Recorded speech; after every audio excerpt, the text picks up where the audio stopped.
Organizations are looking at how to build their teams differently, making them more agile, making them more flexible to be able to move across application areas or technical areas so they're better able to flex up or flex down.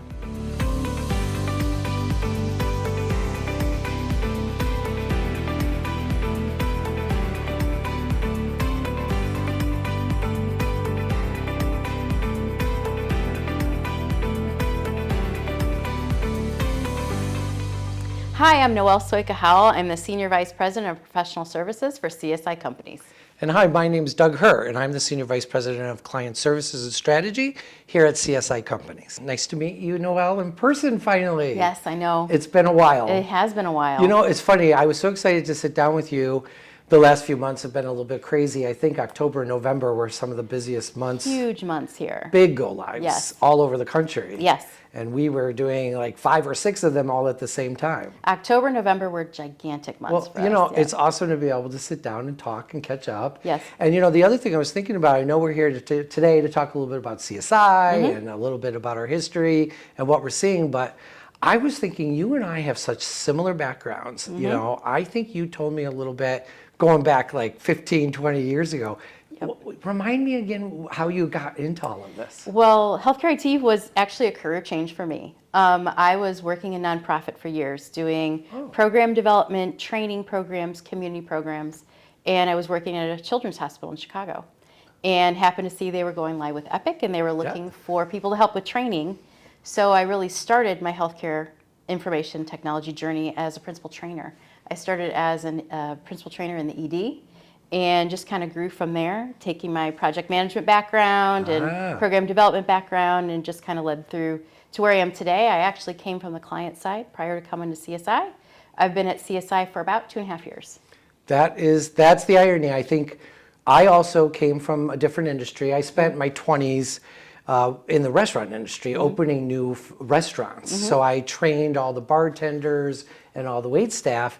And my first job was in the late 90s at Children's Hospital Boston, where we implemented Epic. And I was whisked into basically the role of principal trainer before principal trainer was the terminology. So that is just awesome. There's such a similar background. Tell me a little bit more. You've been on the road, like you said, October, November, like super crazy. And I know myself, you know, with all the trade shows, all the regional HIMSS events and stuff, it was really interesting to see some commonality of the different challenges our different customers are facing, even though some of them are rural, some of them are academic hospitals. What was your takeaway over the last couple of months from that? Staffing. It is a lot of staffing challenges. Yep. So with retention of staffing, with the costs related to staffing and IT teams having to grow to maintain an EMR, all kinds of issues related to staffing. Even, you know, preparing the staff for the changes that are coming, whether it's educating them about AI that's coming or a new module or a new program that's rolling out, new technology. So it's really, the challenges I'm hearing from clients really related to staffing. Yeah, I mean, I think what's really interesting is that along with the staffing is the endless add up of new work or new like initiatives. But even the day-to-day maintenance, you know, if you got regular upgrades and you've got curriculum updates because you now have integrated this third-party, you know, system, and the point is that I think that the common challenge with staffing is that you keep adding on work, but you're not adding on the staff to keep up with the work. And so then you've got competing initiatives and you have to sort of prioritize. So now, like if you shift gears and think about, so a common theme across, you know, or challenge is like in that staffing. So then when you were out there and, you know, we were leading some of these big go lives and efforts and stuff like that, what were some of the things that you were seeing directly and, you know, with some of those clients that you'd like to share? New hire programs are number one thing that comes up. You know, how do they maintain a new hire program with ongoing resident programs, changes in curriculum, with new hires coming in all the time? How do they keep up with that, with the staffing levels that they have? The other thing we see are new modules or new technology that continues to roll out. How do they maintain that, as well as the upgrades that come, sometimes quarterly?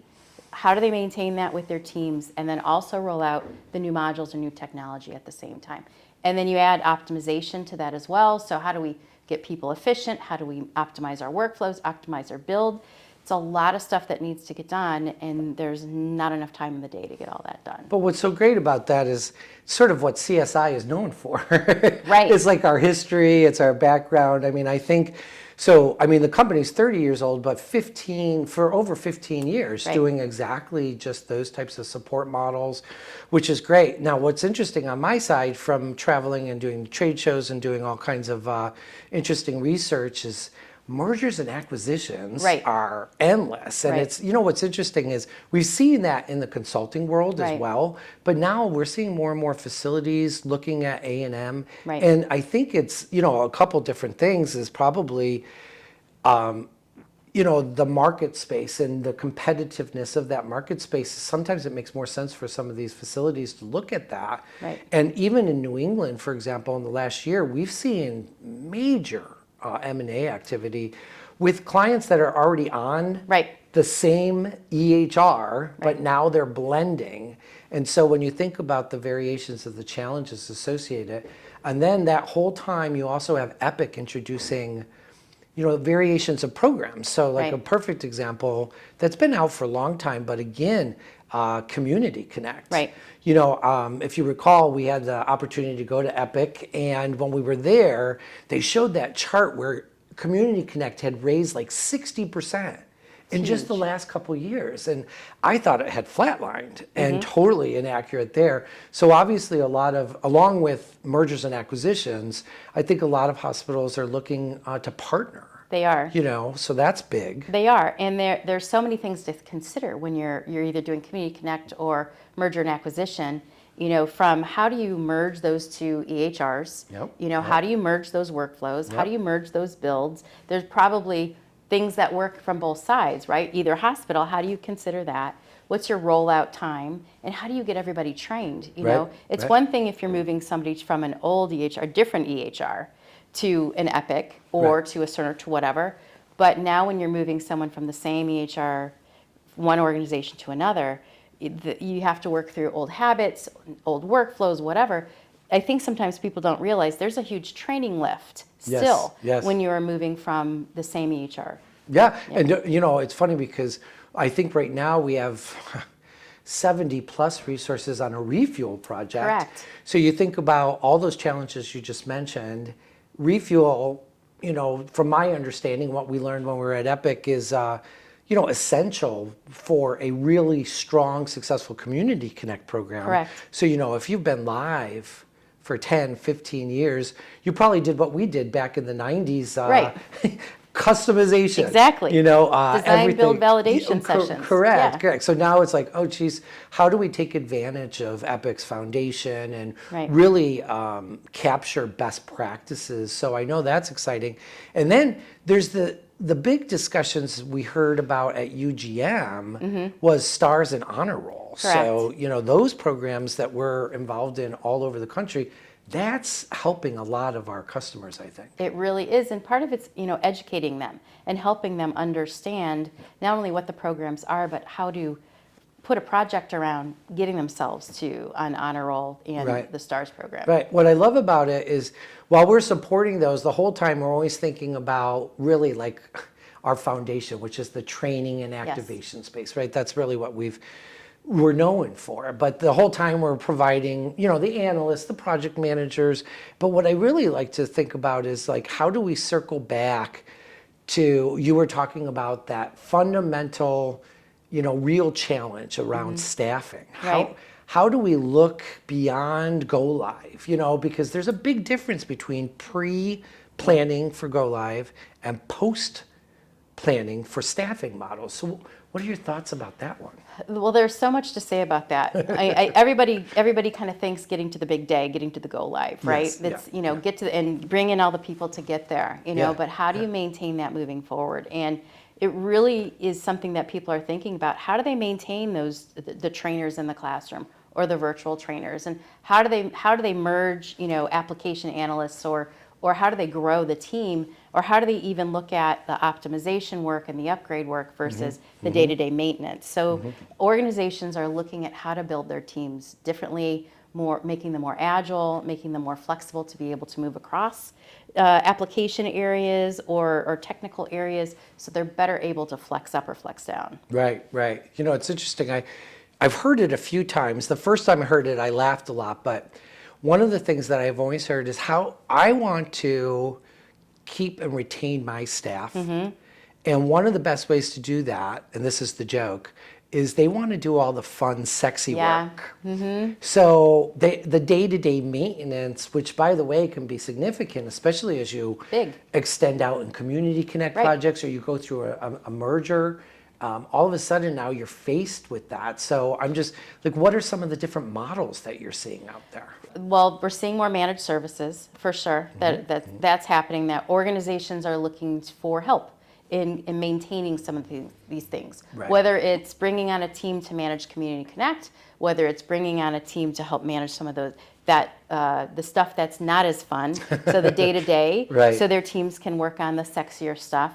So we're seeing some managed service approach. We're also seeing, you know, more of a steady state training approach happening out there. So we're seeing organizations that are looking to bring in the trainers or have an outside organization, almost again a managed service, run the training for the organization, help with the scheduling, maintain the trainers, ensure they're trained, and work with the internal team on the updates to the curriculum, even the upgrade changes. But that's taking the burden off of the organization. If we have a group like CSI, which we do a lot, you know, if we're owning that training, that classroom or virtual training for them, it's a lift off the internal team. Yeah, and I mean, there's options, which is great too, right? So, like, I think one of the things that you always want to plan for is upcoming initiatives, upcoming, you know, whether it's an EPIC program or maybe you've just decided to introduce a new urgent care center, or, you know, or of course, I'd hate to even mention the COVID word, but, you know, there were so many altercations to daily operations that all of a sudden you have to look at variations of models. So EPIC, of course, they provide a direct model for sustaining long-term training programs. CSI, I mean, I remember, I just wrote an article, a couple months ago, about the steady state program. So that's an option.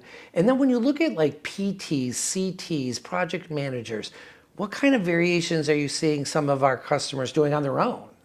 I think the PT model is pretty standard, right? So have the PTs or instructional designers who can design the curriculum, work with the analyst team, et cetera. What I'm seeing some variations in, or with those classroom trainers, we're seeing a mix still of virtual. A lot of organizations are sticking with virtual. Organizations, end users want that, and it's worked. We're seeing other organizations that are going back to classroom training or kind of lab-driven training where it's a little bit more hands-on and you have maybe a proctor in the classroom who's helping and maybe the trainer is virtual. Another thing we're seeing are support models. And what I mean by that are you have your CTs, you have your credentialed trainers, your classroom trainer who's training the classroom, but then maybe they're also providing that rounding support. Maybe there is more hands-on help post-training. With different end user groups, whether it's providers, nursing, et cetera, just to help them post-training, new stuff that's being rolled out, the upgrade stuff, just making those rounds within those organizations to assist. The last thing I'd say is we're seeing a lot of clinical service desk or help desk support. So the call line where people call in for support from a workflow expert. A lot of times those are CTs, credentialed trainers, or at the elbow, a very seasoned at the elbow support person. We're seeing a lot of success with organizations that are trying to do a clinical help desk support line. You know, it's funny, I just wrote an article about one source you didn't mention, super users. You know, it's so funny because you had mentioned earlier about how we do all this effort for planning for the go live, and that 18 months from now, we'll figure out a plan for post-go live. And so my article and a lot of people that I talk to, the real challenge is how do we create a long-term, ongoing super user program where we know there's operational impact, and where we're asking maybe a nurse to have a direct impact to the patient's access. And so it's tricky. And, you know, I think one of the biggest things, talking to several customers, is when you start to look at some of the challenges around unions and costs. Yes. So I think what's really exciting is that CSI has created some great advisory and long-term approach to the super users program as well. And they're very adaptable. That's the thing that's great is we're very adaptable to the organization's situation in their environment, to find a super user program that works best for the organization and kind of builds a network. Builds a network of super users that can be used for upgrade support, for workflow support, et cetera. Right. So we're talking about two long-term variations here. Yes. So a steady state, if you will, whether you have your own program that you had mentioned about the different types of roles. When we think about analysts, like just to switch gears for a minute, I always think about, what a long-term model for analysts oftentimes is a merge of the different modules. Once again, pre-go live, right? I might have a team of 80. Exactly. Or 100 I've Exactly. seen. And it's because you have 4 or 5 cadence folks and you've got 2 or 3 uptime folks. And all of a sudden you start to realize, well, there's some continuity to the workflows and operations of scheduling, for example, registration, for example, the specialty clinics. There are so many, and what Epic's really done with the foundation system is create some best practices and workflows. So I think that's something worth talking about for a minute too. What are you seeing in that? I'm seeing teams who are really looking at their data. They're really starting to look at their data and look at what are the trends, what are the needs. Maybe they do need the cadence analysts post live, but they're looking at the data to kind of help them determine that team structure, right, and plan and build accordingly. So metrics, right? So we haven't even touched on that because now I'll shift back to training really quick, because I always think about, I'm a big fan of a strong LMS and a strong reporting capability, because I had the best boss years ago who taught me, data is good, but actionable data helps you do something. So, I used to present data all the time, but didn't make a suggestion of what to do with it. So if you have an LMS that's capturing metrics, then you can really create some strong actionable items. So what are you seeing with that? Well, the other thing I'll add to that is we have an EHR that's filled with data. Huge, yes. Yeah. And something I've done before, and I'm seeing more organizations do, is are we looking at the data in the system, in the EHR, to help us see trends? Are we, is that trend? It could be a training trend, it could be a build trend or a workflow trend. But are we digging in to look at the data in the system to help us derive where the problems could be and how to fix them? So that's one thing I'm seeing. I'm seeing more and more organizations kind of thinking that metric-driven pathway. Right. The other thing I'm seeing are more and more people talking about usage versus adoption. It kind of goes along the same lines. Are people just using the system, or are they adopting the system, and are they using it correctly? Yep. And is the data in the system pointing to the fact that we're using it correctly? Yeah, I love that word, adoption. I think, almost all the research and studying that, is out there, it always talks about adoption, but also like clinical transformation planning. And we spend, again, in the pre-live, phase 0 planning, if you will, thinking a lot about that. But the metrics can continue to capture adoption and also make a direct impact on culture. Yes. The overused word that I think, has been, I want my pajama time back, the physician fatigue type of thing. Well, there is a huge amount of credit due to Epic and several other EHRs who are investing in AI to really simplify the process, but that doesn't minimize the need for the training. No. And I wonder if that's a slippery slope that you're seeing. I think it is a slippery slope. I think people are still figuring out if AI is really helping, right? It may save time, but is the documentation correct? Do the providers or any end users still need the help? Or do they want it? Do they want it? Right, exactly. Right. I think, it is sort of the biggest challenge out there is, end user satisfaction. Right. Everything I read. So when you think, let's go all the way back to when we first sat down, the first thing out of your mouth was staffing. Yeah. So I'm laughing because if end user satisfaction drives retention, drives productivity, and drives like, success, then I would make that number one. Right. But that's hard to do, especially in our setting. If we were in finance or maybe in, retail business, but we're in healthcare, so the patient always has to be number one. So, when you think about some of these training, programs that we offer, what are you thinking about when the ones that really have direct impact to patients? There are a lot of things that go through my head there. The main thing, two things I think that I'm hearing a lot and seeing a lot. One is the whole idea of workflow-based training, right? Yes. So we're hearing a lot from organizations that they've had that buttonology type training for a long time. They press the functionality, know the functionality, but a lot of organizations, a lot of end users want to know, how do you tie the buttons to our workflow? Yeah. And because being able to tie the buttons to the workflow helps them move through their workflows more efficiently and provide better patient care. So that's one thing I'm seeing. The second thing I'm seeing is meeting end users where they are from a training perspective. So a lot of people, we know old-fashioned classroom training, virtual training, e-learnings, but a lot of organizations, how do we train just in time? How do we provide quick videos, tip sheets, whatever it is that meet the learners, the adult learners where they are, so that they can, again, learn more efficiently and get back to patient care. Which I think is, it doesn't matter whether you're, a central call center, Right. Operator, or if you're a physician, you're still directly impacting that. I know we only have a few minutes left, and one of the favorite things, so I'm East Coast, you're West Coast, and across the country, we have all these things going on. What are like a couple awesome examples like to share? West Coast to East Coast in the last few minutes. I'll start with the West Coast. We have one organization we're working with where we're helping them kind of figure out that that clinical service desk approach. So we're working with them. They have providers that need help.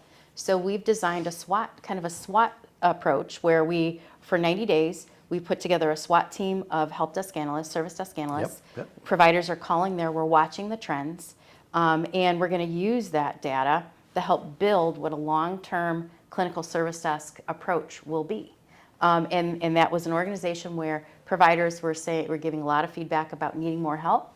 And this was the approach we wanted to take there. Awesome. Still in the West, we're working on a refill project, but it started with a provider training optimization approach. So we came in to assist with resident training. And that evolved into how can we optimize our provider training program.